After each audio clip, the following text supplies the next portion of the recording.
Peace be upon you. Here's a simple way to find out if your phone supports 5G or the 5th generation network. It's just from your phone settings. Before we get to the explanation, as usual, don't forget to subscribe to the channel, like the video, and share it with your friends. Let's get to the explanation with God's blessings. The first step, my friend, is to go to your phone settings. Then, look for Networks, which is Mobile Networks. Tap on Mobile Networks. Here, you'll find Mobile Data. Tap on it, and then you'll find Preferred Network Mode. Tap on it. Here, you'll find KG, 3G, 2G. If your phone supports 5G, you'll find 2G, 3G, 4G, and 5G next to them. You'll see 1, 2, 5 options. The first option should be supported by 5G. If you don't see it, it means it doesn't support it.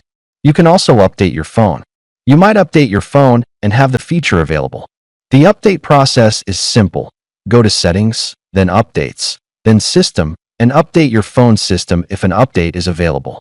For any questions, problems, or suggestions, write them in the comments. We'll meet again in a future video, God willing.